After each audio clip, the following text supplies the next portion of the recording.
you know that, of course, you get postcards, especially from places like Eastbourne, sort of wish you were here. And what would the photograph be? Well, I would say the Carpet Gardens, the pier, Beachy Head, right?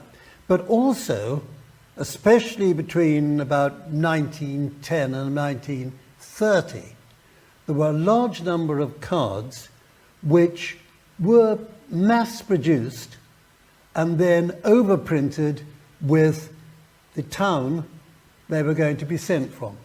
Okay, have just arrived at Eastbourne. It's not dated, but I'm guessing it's about 1911, if I was going about that time. Now, what do we have? We have a pretty lady, and she is next to a policeman who just happens to be there. I'm sure he's not guarding her. And we have large numbers of very suitable gentlemen, the nuts, I suppose, I think the word was, who think they would love to meet her, and they brought flowers. Now, a style much in favour at Eastbourne, I've tried it. Well, firstly, it's a fence, not a style. Can you see any style bits? No. Right. Can you think of anywhere in Eastbourne that remotely looks like that? I'm fairly pushed. I would think Arlington or something like that, where you've got the river and things like that. So it's mass-produced, and it's a play of words on the word style, and the word Eastbourne has been superimposed. Just a card to make you laugh. Well, slightly. So men and are wicked and are spying on the ladies changing. But again, the first thing, those of you who are historically minded about these important things, I think it would have been a bathing machine in '08 rather than tents. There were tents at later date, but there you go. This is certainly not Eastbourne, and the young gentlemen in Eastbourne are far too polite to hang around behind rocks. Now, this one is, I think, extremely exciting. Eastbourne waiting for the mails, double entente, yes. Now, at the bottom, there's a code.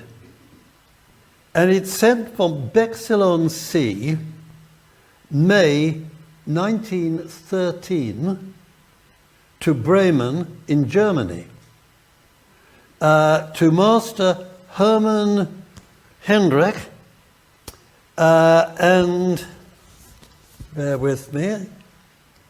Yes. The mails seem a long time coming, but when I came, you ought to have seen them giving me the glad eye. Talk about seeing nuts and nuisettes. Here, it's shocking, don't you think? Much love, Spider. Who is Spider, and what does the code mean? I have not been able to break the code. These numbers on the bottom. Anyone who thinks they might be able to, I will give them a copy and they can have a go. Because just before the First World War, sent to Germany, what could it be? I've just clicked, well, the camera, so again a double entente. I've just clicked to Florrie from Eastbourne, not dated. Now it has a pouch, and in the pouch there are a string of 12 postcards. It's an ability to have the standard photographs, admittedly small and black and white, and they are the Carpet Gardens, Beachy Head, the standard, and there you've got the pretty one, obviously overprinted, but then the pouch inserted. Good tidings from Eastbourne. Now, the date is important. It's the 8th of August, 1921. The war is over. It has a pouch, and it has views of Eastbourne, including the paddle steamer, more about that later, bathing machines, etc. Now, it shows a telegram being delivered. Now, this card could not have been sent during the war, because if your husband, your brother, your nearest of kin was killed, we used to call it waiting for the knock. You just hoped that it wasn't the bad news. I'm leaving Eastbourne. Well, I had to put that one in because it's out of date. It was 22nd of August 1907. Boarding establishments. You know, would you creep out the window and not pay? Shocking. But quite nice. The moon looks shocked too. So I thought I'd show you some lovely photographs of Eastbourne, which were all taken in either 1904 or 1912. There was a second issue in 1912. But the first issue in 1904 was approximately 130 photographs taken by the firm of Louis Levy and Sons of Paris. So behind us, hopefully, we've got number 24, which is Terminus Road, 1904, horse-drawn cabs waiting for custom outside the station, a coal merchant's cart travelling down the road, and a telegram boy riding his bicycle towards the camera. Beyond the station is the Gildridge Hotel. Here you've got the Gildridge Hotel. It was badly damaged by enemy bombing on the 22nd of November 1940. Horse-drawn omnibus, delivery wagon, Sutton and Co.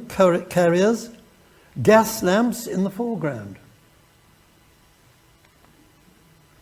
Now, this is the pier, but it is after 1912. So if you look at the front of the pier, that is after 1911 or so, when the front was changed. Okay, so if we go to what I should have shown you before, this is the pier 1904, and that is what it used to look like before it was changed to the one you've just seen. Bandstand, circa 1912, medal parade, bathing machines, bath chairs in foreground. Rather nice. And of course, gentlemen, when you go on the promenade, you wear a hat. 1894, the corporation erected the Eastern Bandstand on the beach just east of the Albion Hotel.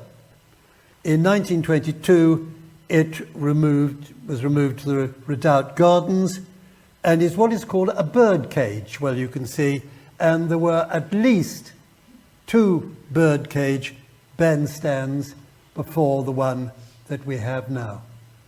On the sands, 1904, bathing machines facing the sea. And these were drawn out by horses. Did the horses wear a nappy? I've always wondered. I think perhaps they did. The promenade, 1904, horse-drawn cabs, hats for gentlemen, very much so, and ladies' long dresses. And this bandstand on the pier. The Beachy Head Hotel, destroyed by fire in 1920, and then on the 6th of April 1966, hands up if you remember that or know that or about that. Yes, yes. I hadn't quite arrived then, but I was there for the third one. Then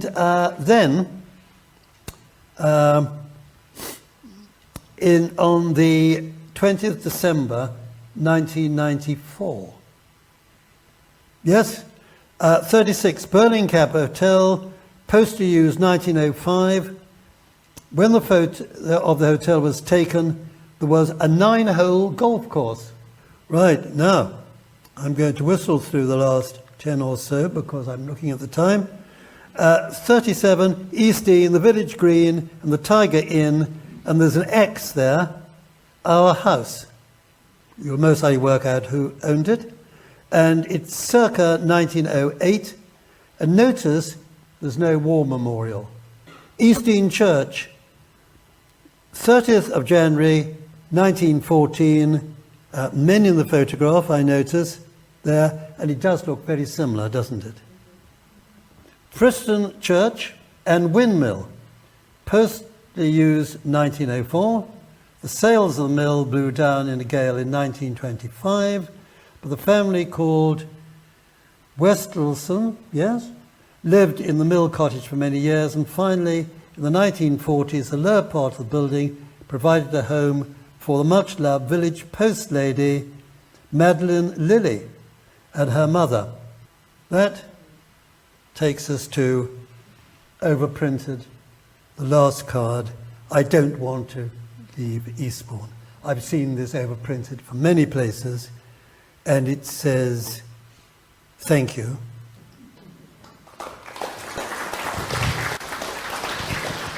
Thank you very much. So, my name's Rob Bossell, and I'm here today to talk to you about the lighthouses of Beachy Head. We have two lighthouses. We've got the original Beltune Lighthouse that came into operation in 1834 and served until 1902. And then obviously we've got the new Beachy Head Lighthouse that came into operation in 1902. Basically, the government had been petitioned since 1691 to build a lighthouse at the top of the cliffs to warn mariners of the dangers of these shores. Now, nothing had been done, no lighthouse existed, and when Jonathan Darby took up his role as parson in the parish of East Dean, he was really concerned about this, what he felt was a needless loss of life. Now, he couldn't build a lighthouse himself, but what he could do is he could try and help sailors who ran into difficulty. So legend has it that he built this tunnel or carved this tunnel with his own hands. But more realistically, it was an old smuggler's tunnel, which he then fashioned with an area for a bed and also somewhere where he could hang a lantern. And then on stormy nights, he'd be in the cave, and if any sailors ran into difficulty, he could signal safety and bring them to safety in the cave, which was above the high water mark, and then when the tide relented, he could bring them to the safety of the shore. And he saved countless lives. We don't know how many, but countless. And his grave is marked, here lies the body of Parson Darby. He was the sailor's friend for what he did. And here we have two boys posing in front of the hole in 1899. And Parson Darby passed away in October 1726. But obviously, the shipwrecks kept happening. And on the 3rd of February, we have here the Thames, which is an East Indiaman. It became grounded and stuck fast, apparently, according to reports. And this was witnessed by Mad Jack Fuller, who was an eccentric fellow who funded lots of follies around the south coast. And he, again, was also horrified by this and said, we've got to do something. So he approached Trinity House and said, look, this can't continue. If I pay for it, will you project manage it? And they said, yeah, okay then. So in 1828, organised by Trinity House, they set about planning what was to be the Beltune Lighthouse.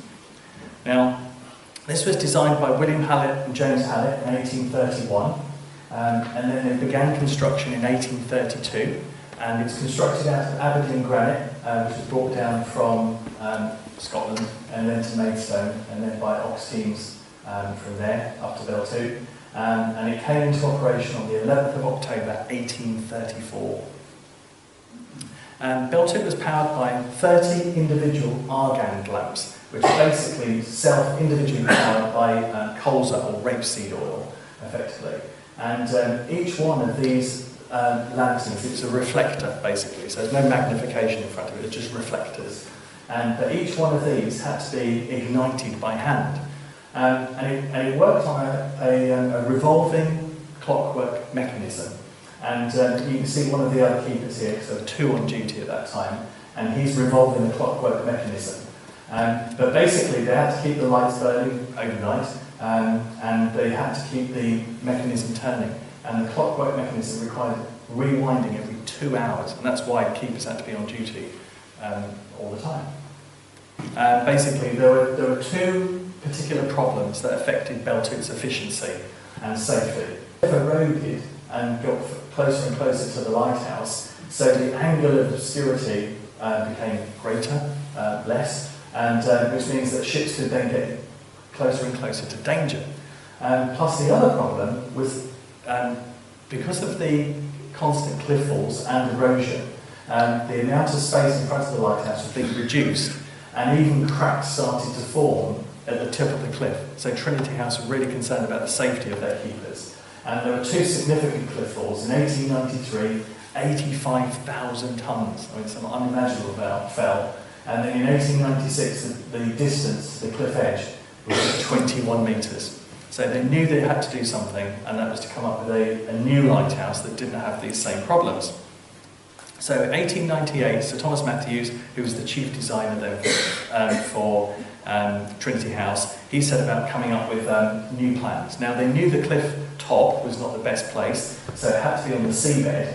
But the problem is, it's a really challenging location in terms of access, because Cow Gap is 1 mile to the east, and then you've got Burning Gap, which is 2 miles to the west, and only accessible at low tide. So they came up with an ingenious idea to build a cable ropeway system that was situated on the top of the cliff, and then the cable ropeway with large buckets would then be able to get down to a landing stage that they built on the chalk beds. The granite that the lighthouse is constructed from actually comes from the Delank quarries at St Brewers near Bodmin in Cornwall. Mostly they're 22 inches thick. These are huge blocks. All blocks are actually carved by hand by the workers, as you can see here, and it's basically built to a template, a very, very precise template. And they built them in order that they would be needed from the ground up.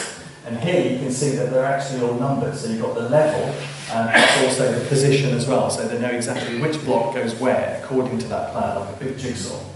The tower height is 141 feet in total, and includes 26 courses of interlocking granite blocks, and it weighs about 3,600 tonnes, 660 tonnes. On the 25th of February 1902, the last stone was laid, as we can see here, and then on the 2nd of October 1902, the light was lit for the very first time. Now, here we have some photos from the Association of Lighthouse Keepers, and these show the keepers basically doing their jobs. It was quite a regimented existence. They were always on duty, always busy, always doing something. So we've got two keepers posing at the base of the tower. And one of the things you've probably seen this if you've looked down from the top of the cliff top, but the actual front door is up here somewhere. So you actually have to go to the landing platform, then climb the ladder to get to the front door. And here we can see the original lighthouse was its original grey granite colour. That's how they left it. And it didn't actually get its black stripe until 1907. And that's when they painted a black stripe round it, and that was to help it stand out against the white chalk cliffs, and they refer to that as a day marker, so you can see it during the day. So, you might be thinking, what happened to the Beltut Lighthouse? Well, on the 27th of September 1902, it was formally decommissioned, and then people wondered, or locals, council wondered what to do with it. Some people said that it served its purpose, we don't need it anymore, let's knock it down. But thankfully it was rescued by the Davis Gilbert estate, who bought the lighthouse and then operated it as a tea room for many years. And then in 1923 it came up for sale, and this was noticed in an advert in a London newspaper by Sir James Purvis Stewart, who's a physician in London. And he thought this place sounded amazing. So he came down to see it, fell in love with it immediately, and he bought it. He built a road up there, so on the road previously, built 2 garages, an electricity plant, terrace lawns, an artesian well, and he also added an additional storey on top, so that floor is completely new, and also these side extensions. And this is a picture, an aerial picture from The Sands of Time, his book, and it really shows just how magnificent it was. So all the work he'd done on the lawns, the terrace lawns, and also how much space there was in front of the lighthouse then, the cliff edge. Magnificent.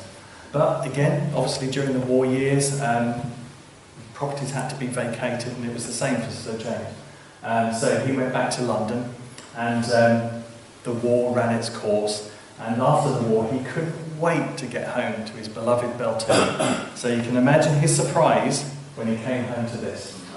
Beltune was in ruins.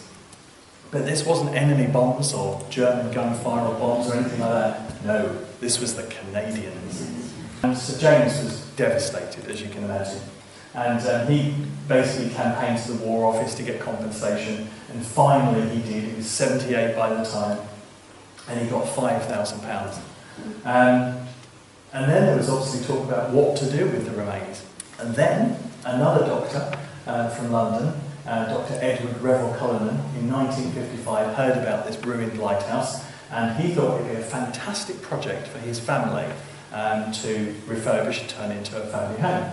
So Ted Cullinan, who was 18 at the time, his son, an aspiring architect, was given the task of coming up with the plans for rebuilding. And as we can see here, these are part of the original plans that Ted did. And the whole family set about using literally their own hands and just winches and shovels and spades, set about rebuilding the Beltune Lighthouse.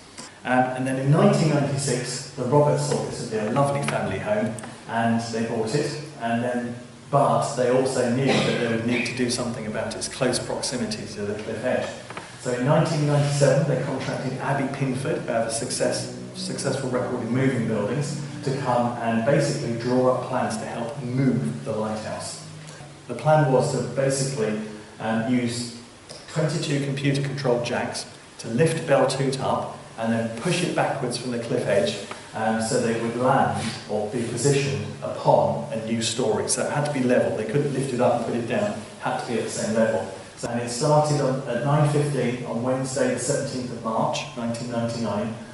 It was estimated to take about 48 hours, but it took a bit longer. It was a bit slower, literally moving centimetre by centimetre by centimetre.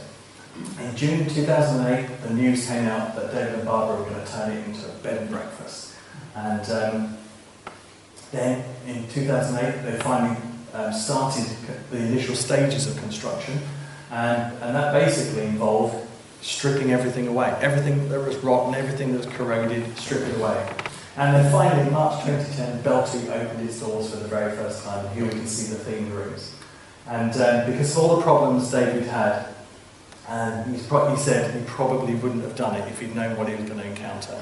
But he bought the lighthouse with his, not with his head, but with his heart.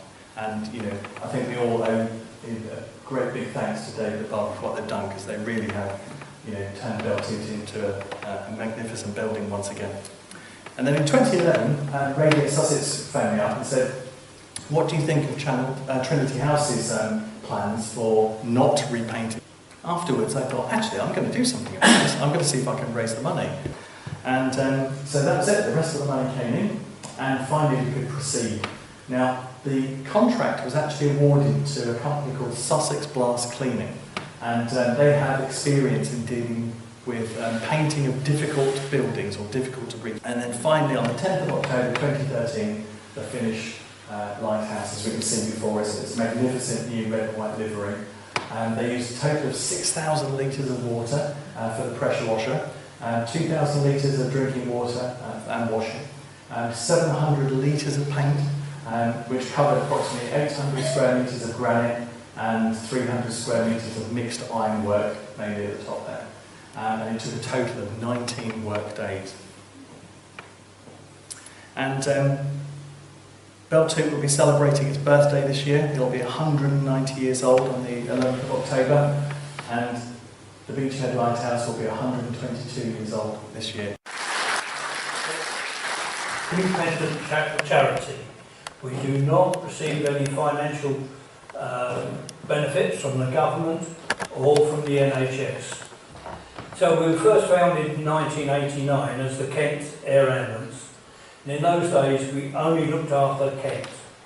But in 2007 we expanded into Surrey and Sussex, hence the name Kent, Surrey and Sussex Air Ambulance. But we actually had 3 helicopters. So when one of the helicopters has gone in for maintenance or modification, then the third helicopter is used. It says there we're called out to over 2,500 missions per year. Last year we got called out to 3,224 missions. It's an ongoing thing. They're going up and up and up in numbers on a yearly basis. Whilst we work extremely close with the NHS, they cannot demand that we go. But our medically trained dispatchers are completely aware of what's going on and how serious it is. He or she will identify between 6 and 8 incidents these days, and they will dispatch the helicopter to the site of the incident for our doctor and our critical care paramedic to give your local land ambulance crew assistance. The aviation team, it comprises these days of 2 pilots. We have to have 2 pilots. In the old days, we had 1. They must have at least 1,000 hours flying experience in helicopters. One of them must be a pilot in command for over 500 hours, and typically they will be ex-military personnel. The medical team will comprise of a doctor.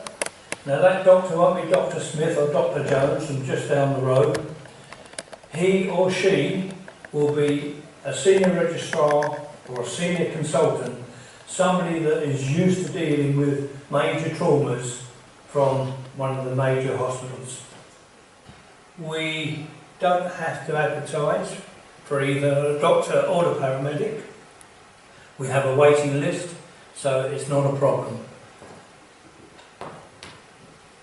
So, that's the crew, 2 pilots, a doctor and a paramedic.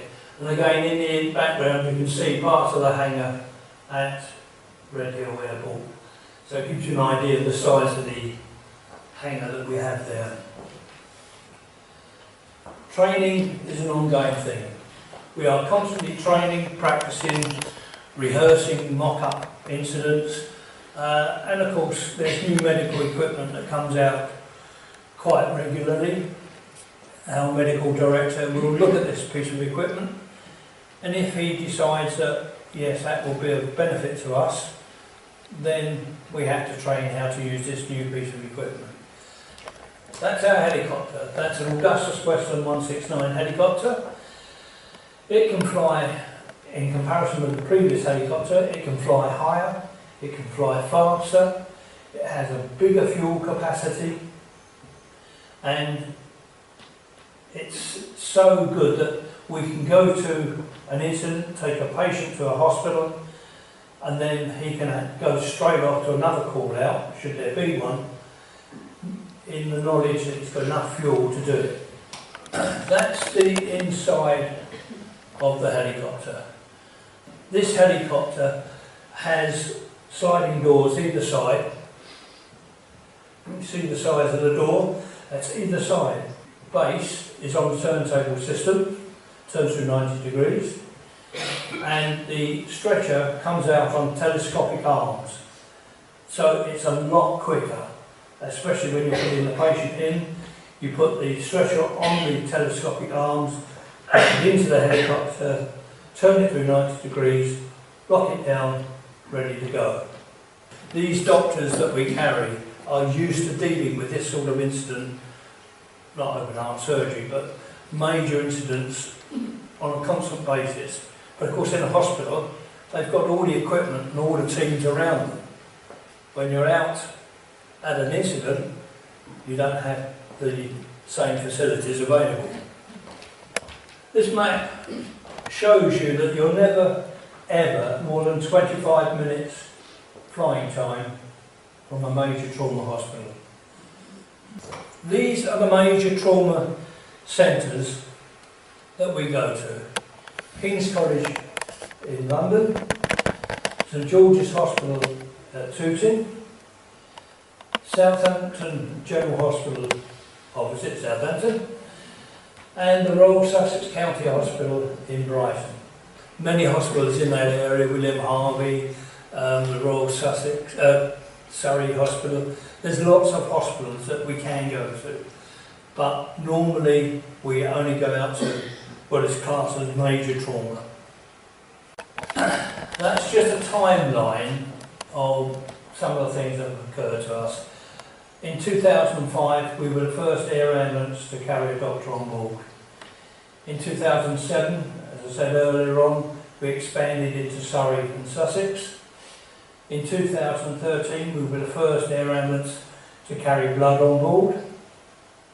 And at the same time that year, we launched our 24-hour service. That's the old McDonnell Douglas helicopter. In 2017, we took delivery of our first Augustus Westland helicopter, and in 2018 we rebranded the charity. That's just a typical distribution of people who we flew to, or incidents that we went to in 2020. But as I said earlier on, last year we were called to just over 3,000 missions. So each one of those missions represents a person. A person like Jim. Jim, he had a bleed to the brain, multiple breaks to the facial and jaw bones, broken ribs and a broken spine. He'd gone over the handlebars on his bike and landed on his face. We attended scene, we put Jim into an induced coma and flew him to one of the major hospitals. This is some weeks later. Jim was in an induced coma for about 7 days. He's beginning to come round. It looks like he's been in the ring with Mike Tyson, but he's made a full recovery. So this is Jim. They've come to the base to thank us for what we did. There's a new arrival. Not so new there though. Also, an expectant mother, Samantha. She'd been expecting her first child, and at about 23 weeks she had a cardiac arrest. We were called to the scene, treated her, took her to a hospital, and as you can see, all's well that ends well. She survived, baby survived, and they've come again to the base to thank us. Also a child like young Louis. Young Louis was at his grandmother's house, and they were playing hide and seek. Grandmother was downstairs and she heard an almighty crash from upstairs. When she ran up to the stairs, somehow, I don't know how, that little top managed to pull on top of himself one of these big solid oak wardrobes. Ended up with a fractured skull. But again, I mean, we attended. He spent some time in intensive care, 2 or 3 days I think. But all's well that ends well. Harry is at the base with his parents. He's sitting in the helicopter there, big smile. So that ended well. So that's just a collage of people that have come to the base to thank us for what we've done for them or their family members. So that gives you an overall picture of what we do, how we operate, some of the costs involved, and we ask you to spread the word about our life-saving charity.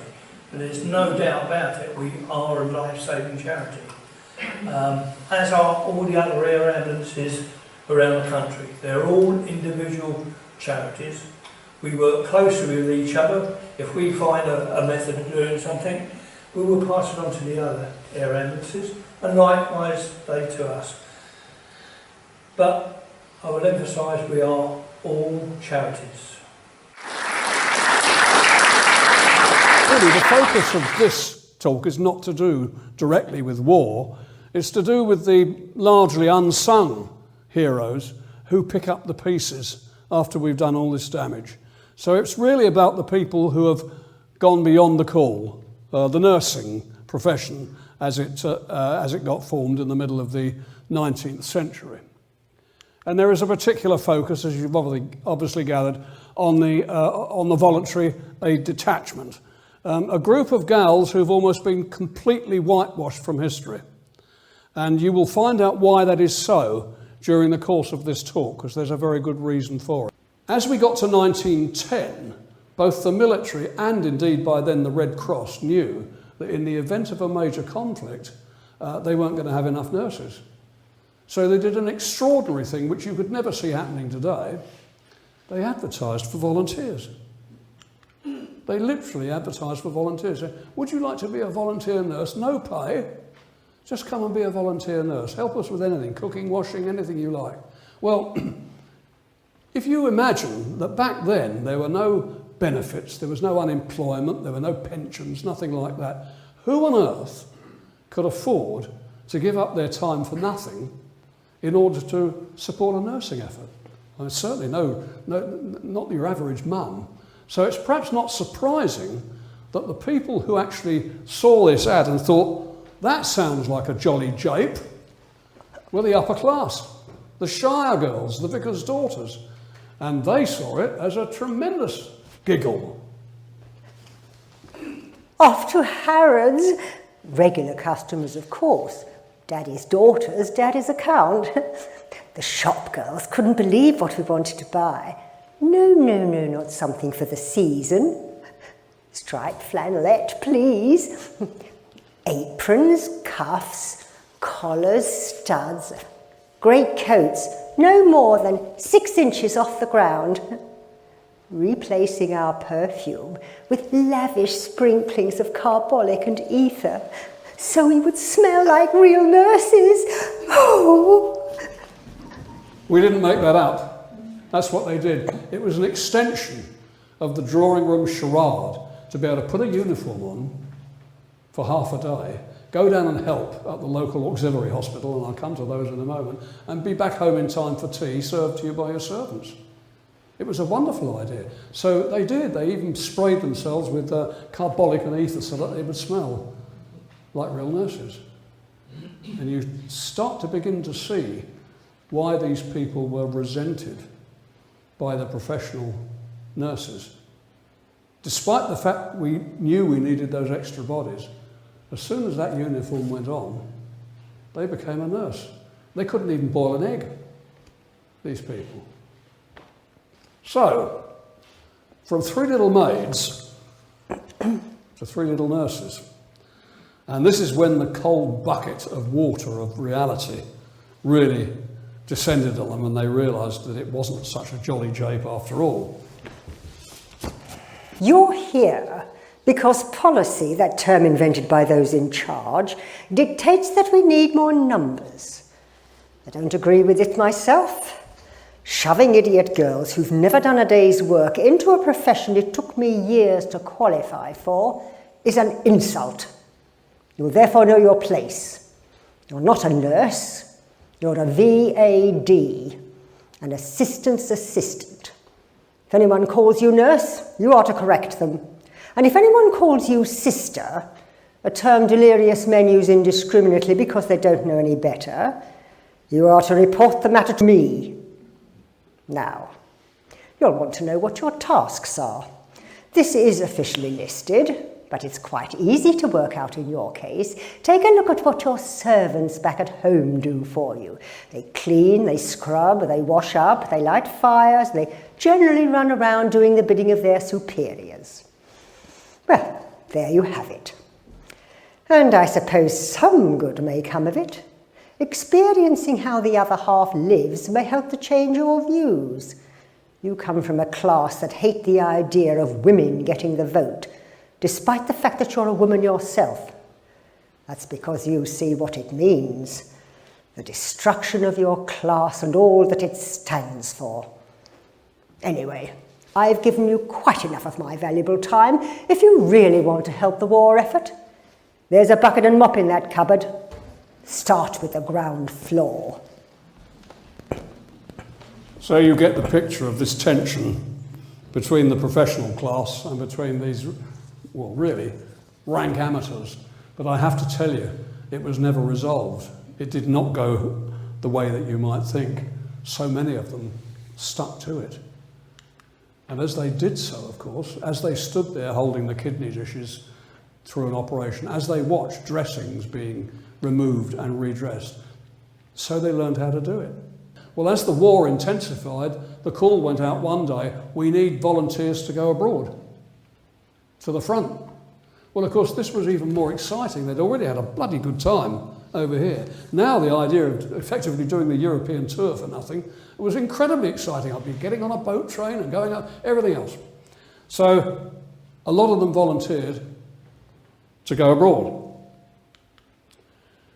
And you may have seen on that previous slide, along the top there of that station was Gateway to the Continent, because obviously in those days you went by boat train to the continent. Gateway to the Continent. Well, it became known as the Gate of Goodbye, because so many of them went out on what turned out to be a one-way ticket.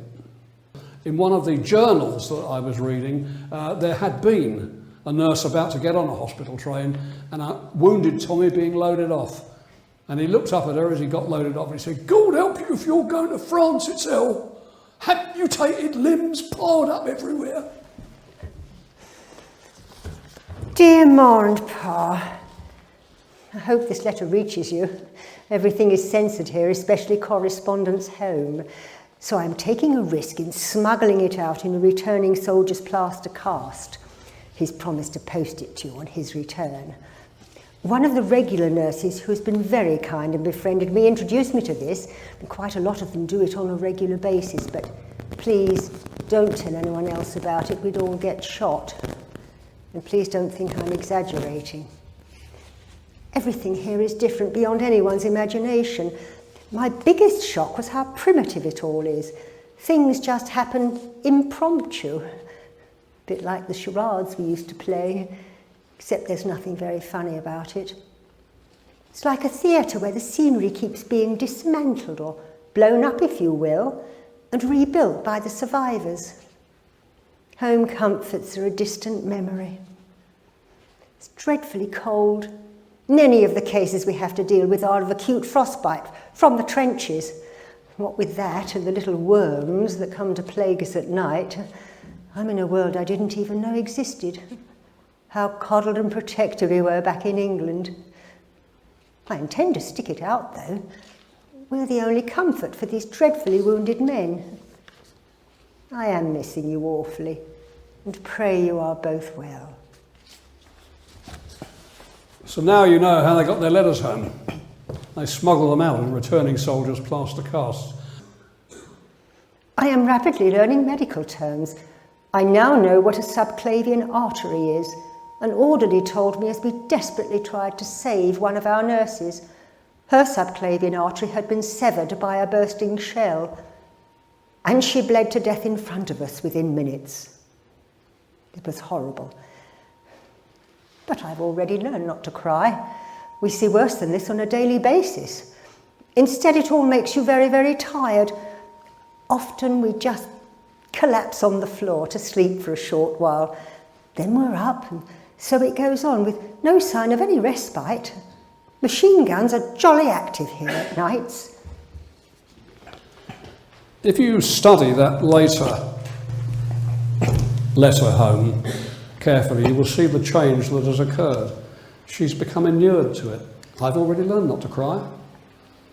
She's actually steeled herself to it, and she's just going through the motions and doing the job she's doing every day like a routine job. What we will never know is what powerful effect it had on their psyches, because there was no PTSD or counselling in those days. You just got up and got on with it. So we will never know, really, the damage that we did to those girls. And when we get to the Second World War, that is when we first see the war coming to us with the Blitz. And with it, of course, as I said to you right at the beginning of this thing, the punishment of the innocent. But there they are, off to do their duty from one bomb site to another one and get some beds ready for the wounded in the evening. There they are, 30 seconds after an explosion, clearing up enough to try and get an evening shift out of it. Which leaves me with a final slide, just to round this off. I've no idea who these girls are. It was a crumpled up photograph at the bottom of the box. You almost had to iron it out. But I loved it because it's 6 of them just sitting together and taking a picture, getting somebody to take a picture of them.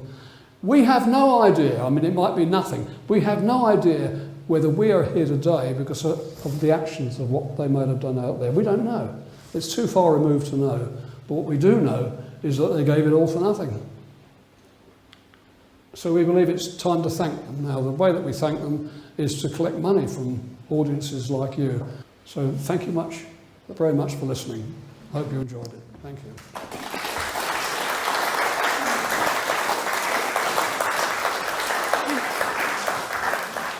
Well, good afternoon, everybody. If you recall, if you were here last year, I was talking about Eastbourne in wartime and describing the way in which Eastbourne really got sort of hammered during the process of the war, which is a bit sad for a town that sort of prided itself on the quality of its environment and what it was able to offer to its visitors. So really talking about what happened immediately after the war, the post-war recovery and the challenge of modernisation of Eastbourne to come to terms with a new approach to tourism and a fresh set of demands from its visitors. 1945, everybody, of course, deserved the luxury of the street parties and the celebration of 6 years of real hardship. But there was an awful lot to do in terms of getting the place right. Bombed out areas, this is the Bourne Street area of Eastbourne, all had to be cleared, of course. And this is the Astaire Avenue area. And this is the top part of Terminus Road. This is one of really quite typically 56 bomb sites in the town of Eastbourne that had to be dealt with and developed over time. This is the top end of Terminus Road. The TJ Hughes store is on your right, and you can see the bomb site on the left, just sort of a cleared site, but clearly awaiting redevelopment. The TJ Hughes building was in fact substantially destroyed by fire. And this was the lovely Barclays Bank, the old Lewis Bank, that just sort of disappeared. So we lost a lot of really fine buildings, and this, of course, is a temporary replacement in Terminus Road. And, of course, the lovely Institute at the bottom, and the library at the bottom of Grove Road, completely gone. So, Eastbourne did lose a lot of its original charm. And this, of course, is the state of the seafront. Very difficult to go sunbathing and paddling here when you've got all sorts of barbed wire and tank traps in place. And it took quite a time to get all that sorted out. And you couldn't use the pier because there was a gap in the pier quite deliberately to stop it being used by invading forces. But the recovery principle that was set by the council, Eastbourne must retain its reputation as a health and pleasure resort without superior, and without altering its general character, improvements are essential for the town to continue to prosper for both residents and visitors. This is Terminus Road, looking up towards the station. A lot of bomb damage you can see on the right-hand side. And that opened in 1951 as the new Sainsbury's, which happened to be the first purpose-built supermarket in the country.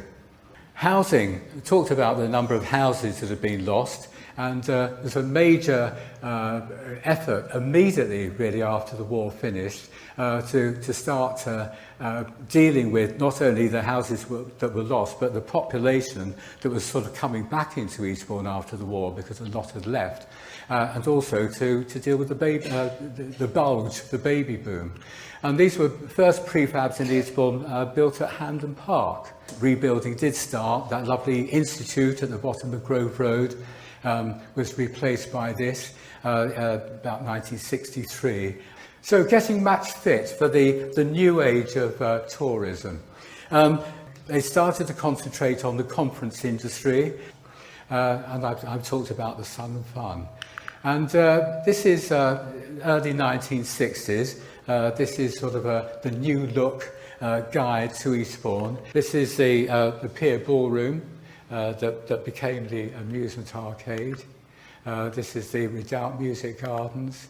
And the Pier Theatre at the end of the pier, really quite a large theatre, seated 1,100 people. It's like 50% more than the Devonshire Park Theatre. And was totally refitted in the early 1950s, ready to be destroyed by fire in 1970. There's something about piers and fires. And the Devonshire Park Theatre had its own resident company and would put on a different play each week for visitors in the summer. And then in 1957, the idea of the Eastbourne Carnival was resurrected. And I don't mean to be critical of our carnivals today, but they're not very good compared with what was there. I mean, I know as a child you could be impressed by things, but the floats were absolutely unbelievable. They're really some... this happened, this is quite interesting. This is the old tram at Prince's Park that opened in 1959. It was there for 15 years. The Crumbles, a vast area of desolate shingle, really nothing happening at all. It had just been used for shingle extraction and a firing range, and that was about it. And that's the sort of marina that we have today. It is, of its type, it's the largest in Northern Europe. It's quite something. Really at the end of its sort of 30-year journey, I suppose. This is the 1970s. And I think really the challenge of coming to terms with war damage and meeting the new demands of tourism, I think the challenge has broadly been met. And certainly by the time you get to 1990, Eastbourne won the English Tourist Board Resort of the Year in the UK. So, they were doing sort of really quite well. And then finally, just sort of looking back, this whole process of, as I say, going from basket case to showcase took sort of 30 to 40 years. The council did play a big role in coping with the growth of population, and particularly that focus on the east end of the town. If you look right back at the history of Eastbourne, from when it really started as a resort, 1850s onwards, the concentration was always on the western part of the town, and the eastern part was really forgotten. And really the Eastbourne sort of more recent success has been due to that investment in the eastern part. So that's the end of what I want to say. Thank you very much.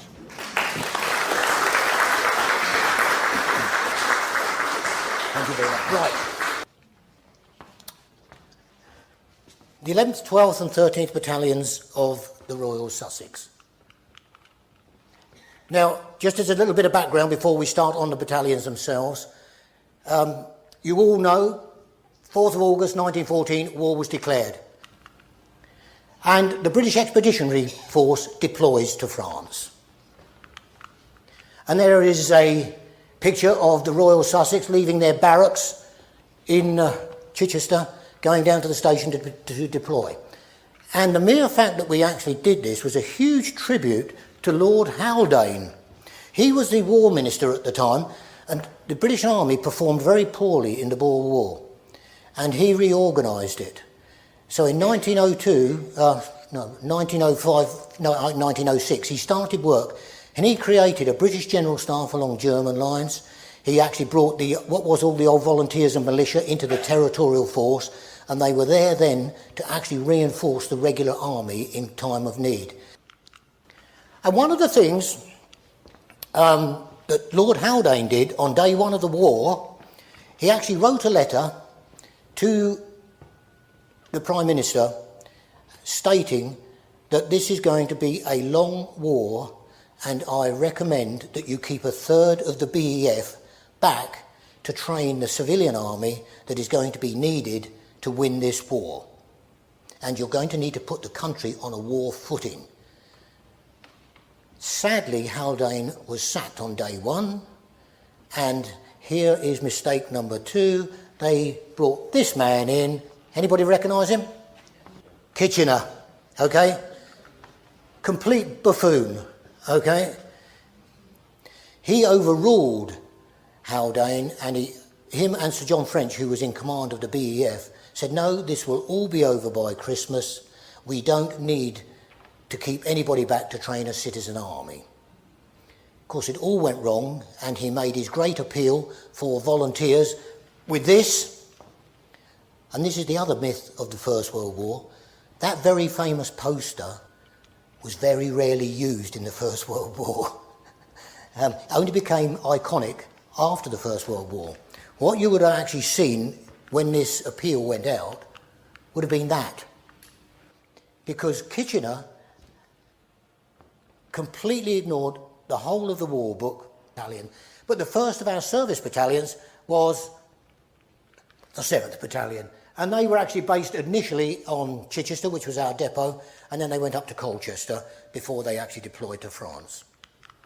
And of course, one of the things that fell out of this appeal, Kitchener appealed for 100,000 volunteers, and he got 1 million. And he's got no organisation to back him up. There are no uniforms, there are no camps, and more importantly, there are no trainers, because he just sent them all off to France. And so what happened is, in this great furore, there was a great rush in 1914 of people who volunteered.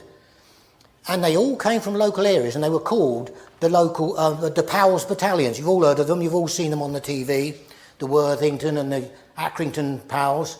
And they all signed up in Patrick, yeah, there we are, Salford, Burnley, and so on and so forth. And the local worthy who asked Kitchener if he could raise a battalion locally was this man, Lord Lowther. He was the MP for Eskdale, and his home was that nice little pile. You all probably recognise that. Hurstmonceux Castle, yeah.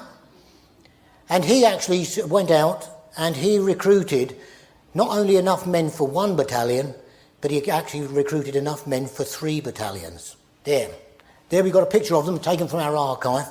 A local farmer down in Couden actually gave them the land to actually go to. And that's the camp. Eventually it was self-build. They had to build themselves a camp. And eventually that's what it looked like down at Couden. And when they all went to France, it became a volunteer aid detachment. So the wounded then came back here. This is where they would have been put up when they came back as wounded soldiers. And that's it today. That's the clubhouse at the Couden Golf Club. It's on the same place. So if you go along that way and have a look across it, you'll see it, it bring back a few memories. And that's the big one at Eastbourne. Summerdown Camp. Yeah, you all know Summerdown Road. And that was the big one. This was a rehabilitation centre, so most of these guys would have actually been going back into action. They weren't wounded badly enough to go into the hospitals. They could be patched up and then sent back into action when they were actually well enough. When they were recruiting, there was a farmer called Passmore down at Lancing. He donated a South Downs lamb, who they called Peter, as their mascot. Hence they got the nickname. They were Lowther's lambs, but in brackets, South Downers. And that's where it comes from. I say, he gave them the lamb, and he stayed. There's Peter. That's what he looked like. And he stayed with Lord Lowther when they went to war. Obviously, they weren't going to take a lamb out with them. And there he is with some of the guys still in their blue uniforms. There's a whole platoon with Peter the lamb. Apparently he had the run of the castle, left a mess everywhere. When he died in 1928, he was given a full military funeral. They fired rifles over his... He was buried in the rosebed at Hurstmonceux Castle. They deployed to France on the 5th of March 1916, so there wasn't much time in between them sort of becoming embodied and going to France, was there? They went into the trenches to actually sort of learn their trade. And the 3 battalions, the 11th, 12th and 13th, were destined to stay together for the duration of the war, and it was all on the Western Front. Now, on the 16th of June, they were warned off for a diversionary attack. Obviously, the Battle of the Somme was coming up, and they were building up for it, and the British thought they could fool the Germans by carrying out 10 diversionary attacks. The whole idea of the attack was to take out that salient. And that's an aerial view of it there, and the cinder track is there. Now, what they didn't, because aerial photography in those days was at its infancy, halfway between the British and the German lines was a very deep ditch, which was covered in barbed wire, which they didn't know about. Anyway, on the day the bombardment went, it was totally ineffective because all we had in the guns was shrapnel, not high explosive. To actually be able to break wire up, which the Germans had in front of their trenches, you need high explosive. The shell's got to go into the ground and heave it up, removing the wire. Shrapnel is good against troops in the open because it scatters little balls of lead all over the place above the heads of the infantry in the open, but it is totally ineffective against defences. It was the costliest attack for the day for the Lambs, and you can see the 11th Battalion only had 31. Remember, they were in reserve, but the 12th Battalion had 145 men killed, the 13th Battalion 167. That's out of a strength of about 800 to 900 men. And so with these 380,000 men, the only thing, knowing that he's got an offensive coming up by the Germans, what this forced Haig to do was to actually dilute all of his regiments. So the 12th Battalion was the first one to go. They were split up in March 1918 to supply reinforcements for the 11th and the 13th. And these are some of the graves. I say there was Colesy Millwoods. A lot of them, of course, are still buried in France, but you'll find them in our local graves. They're remembered on family graves. This one's in West Ham, and he's on the back of the grave of his mother and his father. So that was the history of the 11th, 12th and 13th Battalions of the Royal Sussex Regiment. We never got that many men in the Second World War. The 9th Battalion, the 10th Battalion was as far as we managed to recruit for the Second World War. But huge, huge effort. And in my mind, 1940 wasn't our finest hour, 1918 was.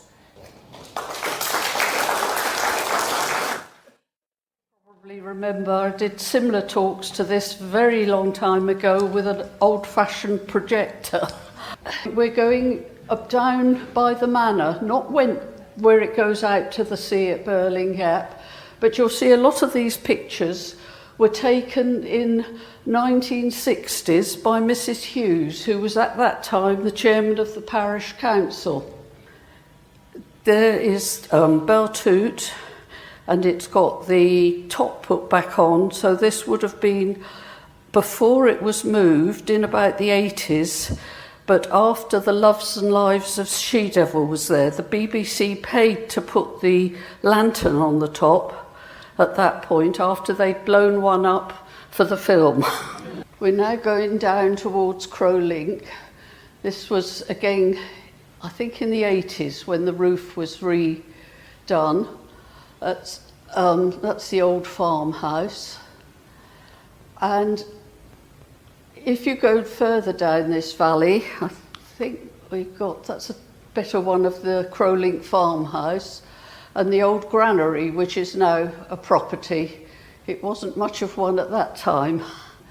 Friston Church in the 60s again, with the snow.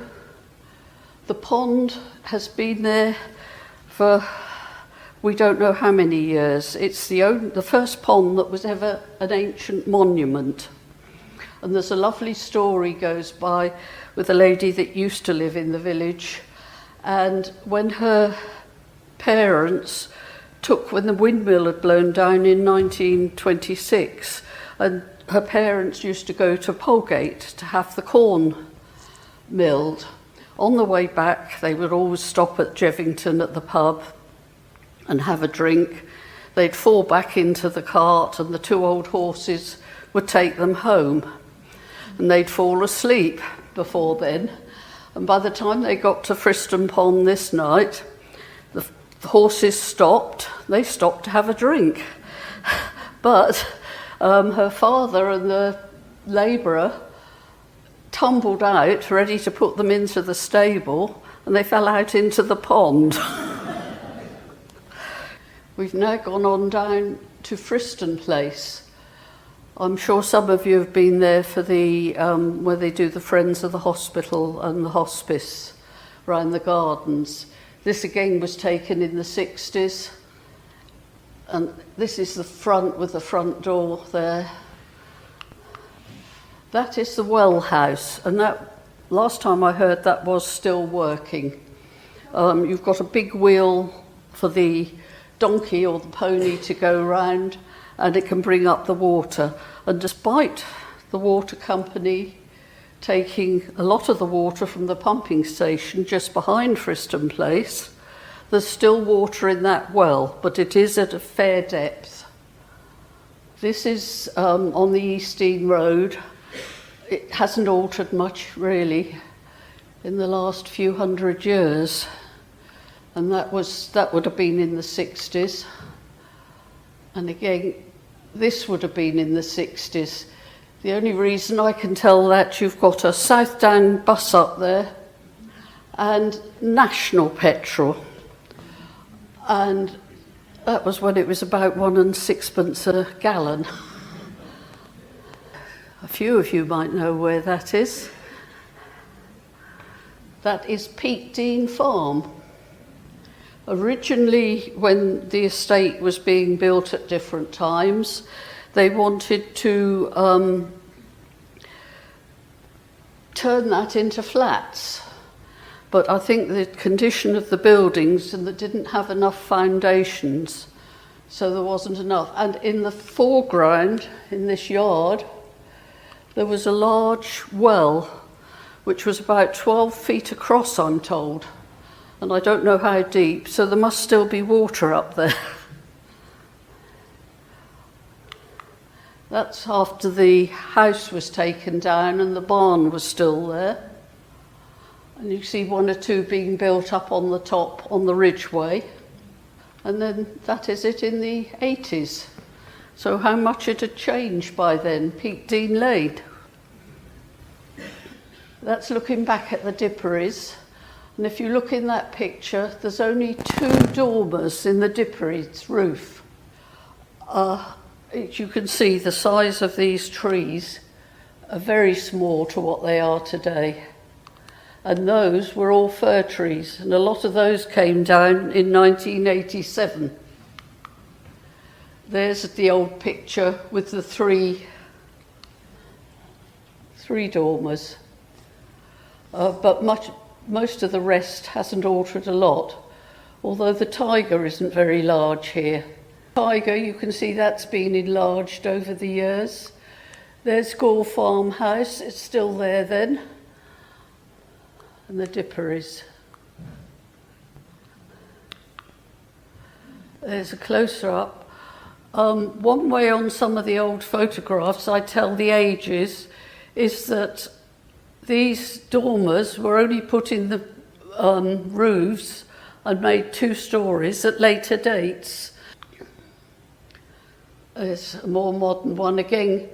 By now, all the cars are getting round the sides of the green, and this piece has been made into 2 stories. And now you'll see it's got another piece on here. There's one in the snow again.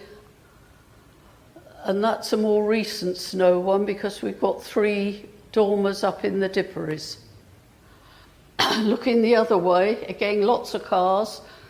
If it was a busy day, you could have cars parked both sides all the way round the green. That is what's called Church Green. And it would have been, in the olden days, we would have had the stocks on that green. So there are records of when anybody was naughty, they were put in the stocks. Then we're coming down towards Burling Manor. This again would have been in the 80s because on the left-hand side, New Barn was built. The Burling Manor Gardens, this is the old dovecot. There's a better view of it. And dovecots were used in the old days because there was often certain times of year a shortage of meat. And I think a lot of you went to the West Dean one where they've redone it so you've been inside. And they use the pigeons in the winter and at other times when they were short of meat for eating. This one is just a general view from a distance. And this part here, you see there's a little hut place there. Well, now there's quite a large building. And that building is where anybody living in the bottom part of the village and those that live in Eastbourne will get their water. It's a pumping station. It was, again, like Friston Place, a donkey wheel, pony wheel, and then the water company came along, and there was so many 1,000 gallons of water a day going through it, they decided they could have build a place here, pump it up to the village, and then just across the road over there, it goes in the main line to Eastbourne. All the Friston water goes to, other than what we use in the village, goes to Eastbourne. Coast guarding, looking out to sea, that's gone now. Beltoot there, but in the bottom, you've got the pigsties.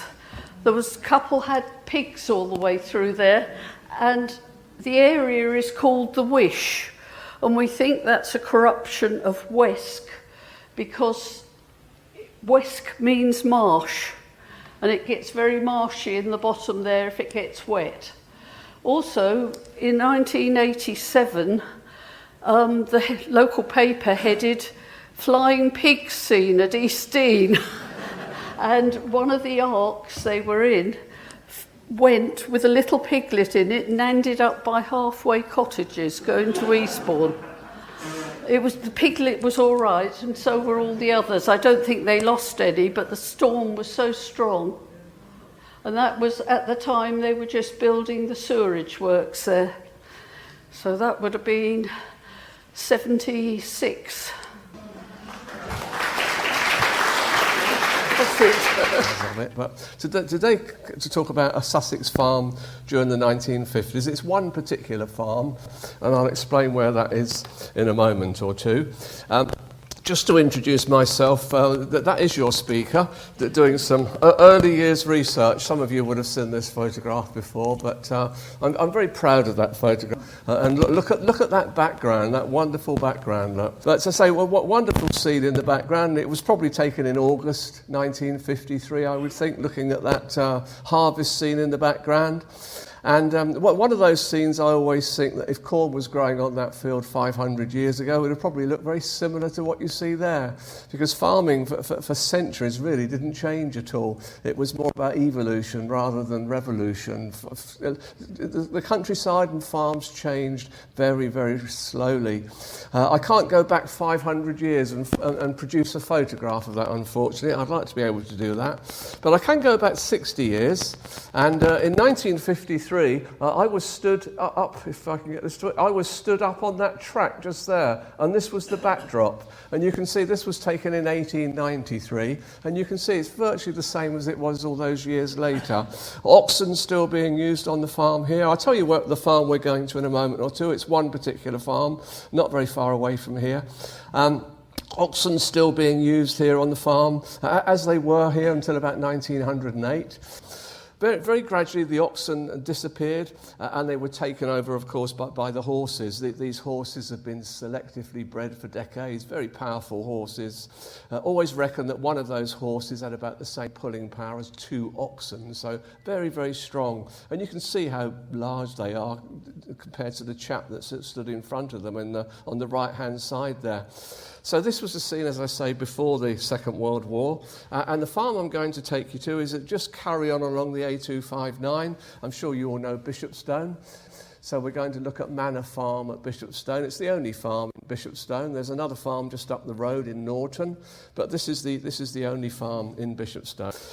As I say, the farm was a 1,000-acre farm spread over the Downs, the Lower Land and the Brookland. A lot of these farms in the Ouse Valley or that sort of area were very linear, very long, because each had a proportion of the Downland, the Lower Land for growing the corn, and the Brookland for making the hay and grazing the cattle. The sheep, of course, originally up on the Downland there. And if you go back to the 1950s, what I'm going to talk about, the population of the village then was about 66 people on average. and that sometimes included 20 children. And I sort of have a soft spot for this village because I grew up in this village. My dad worked on the farm for about 30 years, so it's somewhere that's known well to me. Lionel Willett, and a very well-respected farmer in the area. He was a founder member of the Lewis branch of the National Farmers Union. He was a great huntsman. He would have known these fields around East Dean and Burling Gap as well as he knew his own farm, because he was off with the South Down hunt twice a week usually, had his own pack of hounds as well, or own pack of beagles I should say. So Lionel Willett had one son called John Willett, and in the early 1950s he sent his son John off to agricultural college, not just any agricultural college, but the Royal Agricultural College at Cirencester in Gloucestershire, where most farmers tended to send their sons. So John approached his dad here on numerous occasions and said, "I've got some ideas, Dad." And every time he said to Dad that, his dad said, "I don't want to know about it, son. I'm quite happy going on the way I am." And the two of them fell out, and eventually Lionel here decided to give his son something to do to keep him out of the way. I think that was the reason for it. So he bought a little second-hand cine camera, a little 16mm camera made by a company called Bolex. And he suggested to his son that he records a year in the life of the farm. And he did this over 2 years, 1955 and 1956. The staggering thing I always think about this film is that you can see it's in colour. And if anyone can remember the 1950s, you'll remember that black and white photography was expensive enough in the 1950s. If you bought a film for your camera, it had 8 photographs on it, do you remember? And it costs the equivalent of about £25 now to get 8 photographs. So very expensive. So very rare piece of footage, I think, here. The fact that it's made at all, and the fact that it's in 16mm, it's in colour. That's my dad, by the way. He features quite a lot on this film. He started off on the farm as a sort of head tractor driver and finished up driving the combines and everything else. So but both of the machines here, the tractor and the baler, are American made. They would have come across as part of the lease-lend scheme during the Second World War, and a lot of the machinery was sold off after the war ended. So there's the roto baler made by Alice Chalmers. You see the hay going into the chamber. Once there's enough in there, the driver will stop, pull a lever, and it will wrap the twine around the bale to stop it unravelling before they come to feed it in the winter months. So it moved on to harvest time, the most important time of the year for this farm. About half of the acreage, 400 to 500 acres, was growing cereals, and it was all dealt with by these reaper binders here. Again, before the war, they would have been pulled by a couple of horses. They had 4 of these binders. The blades would blunt very quickly. So what they do as they went round, they would pull into the side of the field, and an old boy would be sharpening up the blades all day, a bit like the Grand Prix cars going in having their tyres changed. So there we go, with the sheaves have been picked up. We've got a bit of mechanisation here. We're building the corn rick, and nice chocolate box image there, look, looking across towards Rookery Hill, towards New Haven. So after building these ricks or these stacks, you can call it either of those names really, it was a case of putting a lid on top of thatching. And this is my uncle, this is Will, my dad's brother. He also worked on the farm, and he's the thatcher's assistant. So look, using a pair of old sheep, and that was the result, look. You don't, excuse me, you don't need to be an expert to say that's not a bad job, is it? He had 40 of those to do. Each of those usually had about 10 tonne of corn in them. Yeah, so coming on to the livestock now, I said it was a mixed farm, and finish off the talk with looking at the livestock. And 3 elements to the livestock, really. The sheep, I should add, disappeared in the First World War. They were taken off of the downs in the First World War for the same reason they were taken in the Second World War, so that the downs could grow wheat to make up for the wheat which wasn't getting in from North America for bread making. So we've got a dairy herd here, Guernseys. They had 70 Guernseys, and there was 5 men milking those Guernseys by hand. There's Lou again here, he's sort of jack of all trades really, a master of everything he did. And here he is halter training a young bull. This bull is probably going off to the bull sales in the autumn, and he wants to make sure when he leads it around the ring, it behaves itself. Might get a premium price for Mr. Willett. He might get a little bonus perhaps. So at the end of the summer's grazing, they would be taken off to market. Could be Lewes, Haywards Heath, Heathfield, Hailsham, I mentioned earlier on, Ashford in Kent, Chichester in West Sussex. But in the 1950s, up until 1958, there was a very important market at Pevensey. And you see Pevensey Castle just coming round now.